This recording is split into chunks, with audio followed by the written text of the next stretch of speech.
วัสดีครับอยู่กับผม Panic Oil จากช่อง Pixel Review by Panic Oil กันเช่นเคยนะครับวันนี้เราก็จะมาเข้าสู่รายการ Unboxing แกะกล่องสุดหันษากันนะครับผมซึ่งรายการนี้ก็จะเป็นการที่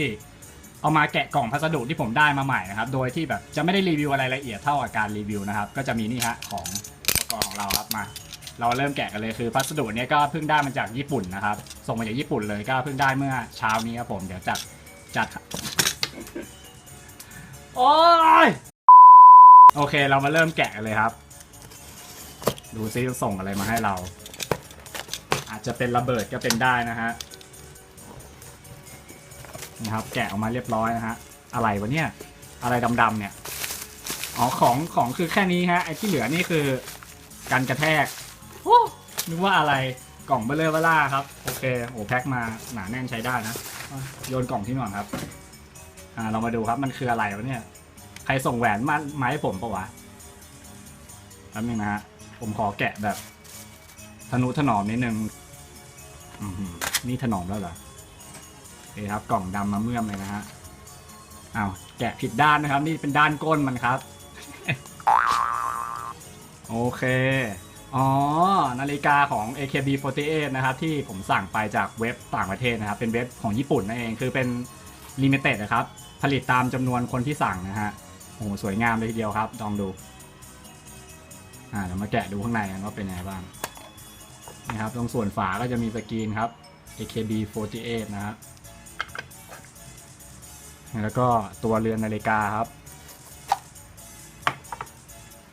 ก็จะเป็นอย่างนี้ฮะสีชมพูสายสีดำนะครับเข้ากับหน้าตาผมมากเลยแล้วก็รู้สึกตรงนี้จะเป็นเหมือนสีพลาสติกใสๆนะครับเป็นเหมือนสีคริสตัลนะฮะโอเคทำตรงเรือนตรงนี้จะเป็นสเตนเลสนะฮะแกะดูซิได้อะไรบ้างนอกจากตัวนาฬิกาแล้วเขาก็จะมีอันนี้มาให้ด้วยครับเป็นเหมือนวงแหวนครับวงแหวนข้างนอกไว้สำหรับเปลี่ยนก็เป็นอย่างนี้ฮะมันใช้ยังไง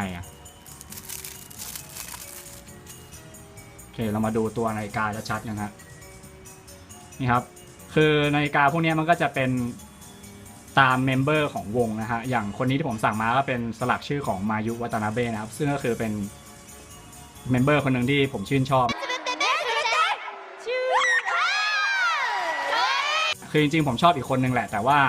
พอดีคนนั้นน่ะเขาจบจากการเป็น AKB ไปแล้วครับก็เลยไม่ทันที่จะมีสินค้าตัวนี้ออกมานะครับผม埼玉県から来ましたパルルこと島崎春子ですえキャッチフレーズってこんなもんでいいんでしょผมเลยต้องสั่งเป็นคนที่ชอบลองลงมาซึ่งก็คือมายุวัตนาเบะนั่นเองนะฮะ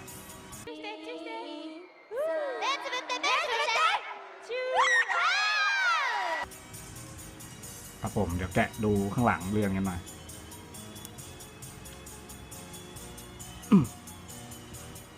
เขียนว่า AKB48 Present by the AKB48 and 48 Girls นะฮะแล้วก็มีรหัสสินค้าด้วยครับเป็น Serial Number ตรงนี้สวยงามนะตรงแป้นเรือนก็สวยนะครับผมนี่หมุนตรงนี้ได้ฮะหมุนเพื่ออะไรก็ไม่รู้นอกจากตัวเรือนนาฬิกาแล้วจะมีความน่ารักสดใสสวยงามแล้วเนี่ยสิ่งที่ผมชอบมากๆแล้วตัดสินใจสั่งไอ้เจ้าเรือนนี้มานะครับก็คือนี่ฮะมันมีลูกเล่นตรงนี้คือกดลงไปครับมันจะมีไฟด้วยนะฮะวิ่งไปเรื่อยครับไฟสวยงามมากดูฟุ้งฟิ้งมากเลยอ่ะโอ้โหโคตรชอบฟิน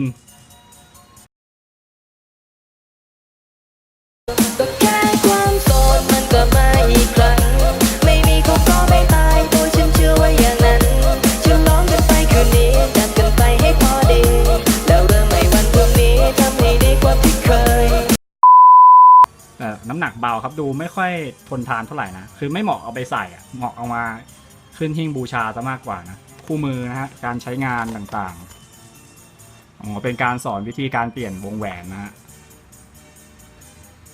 โอเคครับเราไว้เจอกันกับ Unboxing วิดีโอหน้านะครับผมสำหรับวันนี้ก็แค่นี้แหละครับ Stay tuned